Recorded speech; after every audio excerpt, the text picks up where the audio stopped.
솔로몬, 약속과 지혜로 세워진 왕위, 솔로몬의 등극.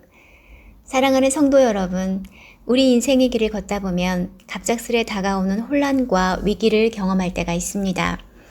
그럴 때 우리는 무엇을 붙들어야 할까요? 오늘 본문은 왕위 계승의 혼란 속에서 하나님의 약속과 사람의 지혜가 어떻게 조화를 이루며 하나님의 뜻이 성취되는지를 잘 보여주는 장면입니다. 특히 솔로몬이 어떻게 왕위에 오르게 되었는지를 통해 우리는 위기 속에서 약속을 붙드는 믿음과 지혜로운 행동의 중요성을 배울 수 있습니다. 본문은 다윗 왕의 노쇠함 속에서 아도니아가 스스로 왕이 되려는 반란으로 시작합니다. 그는 제사장 아비아달과 군대 장관 요압의 지지를 받아 큰 잔치를 벌이며 사실상 왕으로 자처합니다.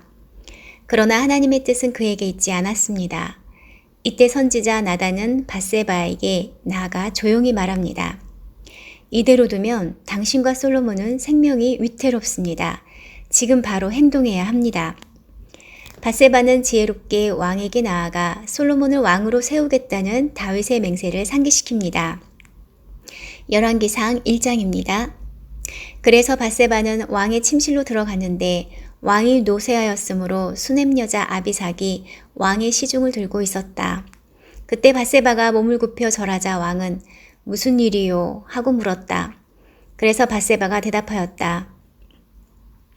대왕이시여, 왕은 내 아들 솔로몬을 왕위에 앉히시겠다고 왕의 하나님 여호와의 이름으로 저에게 맹세하지 않으셨습니까? 여기서 중요한 것은 그녀가 하나님의 이름을 들어 그 약속을 하나님의 언약으로 확증하고 있다는 점입니다. 왕의 하나님 여호와의 이름으로 저에게 맹세하지 않으셨습니까?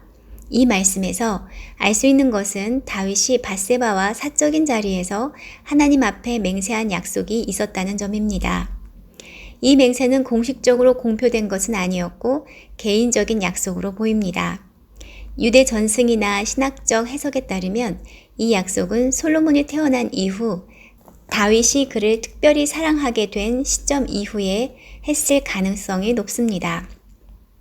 사무엘하 12장 24절에서 25절을 보면 솔로몬이 태어났을 때 하나님께서도 그를 사랑하셨다고 나오며 선지자 나단이 여디디야, 여호와께 사랑받는 자라는 이름을 주기도 합니다. 이 점은 다윗이 하나님의 뜻 안에서 솔로몬을 후계자로 생각하고 있었음을 보여줍니다. 따라서 그는 밧세바에게 개인적으로 그리고 아마 하나님 앞에서 솔로몬을 왕으로 세우겠다는 신중한 서약을 했을 가능성이 큽니다. 밧세바는 단순히 아들의 왕위를 구하는 것이 아니라 하나님 앞에서 세워진 약속의 신실한 이행을 요청한 것입니다. 밧세바가 말하는 동안 나단은 계획대로 들어와 같은 증언을 덧붙입니다. 밧세바가 왕과 말하고 있을 때 예언자 나단이 들어왔다. 그러자 신하들은 예언자 나단이 왕을 뵈려고 왔습니다 하고 말하였다. 그래서 나단은 왕 앞에 허리를 굽히고 절하며 말하였다. 왕이시여, 왕은 아도니아가 왕위를 계승할 것이라고 말씀하셨습니까? 오늘 아도니아가 소와 양과 살찐 짐승을 많이 잡아 잔치를 베풀고 왕자들과 군 지휘관들과 제사장 아비아달을 초대하여 지금 그들은 먹고 마시며 아도니아 왕 만세를 외치고 있습니다. 그러나 그는 나와 제사장 사독과 그리고 브나야와 솔로몬은 초대하지 않았습니다. 이 일을 왕이 지시하셨습니까? 왕은 어느 왕자가 왕위를 계승할 것인지 아직 우리에게 아무 말씀도 하시지 않으셨습니다. 다윗은 마침내 깨어납니다. 그리고 선언합니다. 내가 오늘 그 약속을 이행하겠소. 여기서 우리는 약속을 지키는 자의 책임을 봅니다. 다윗은 피곤하고 늙었지만 자신이 하나님 앞에서 한 언약을 지키기 위해 다시 일어섭니다.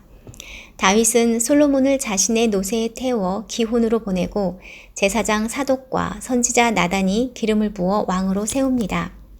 이 모든 과정은 사람의 욕심이 아니라 하나님의 방법과 질서에 따라 진행됩니다.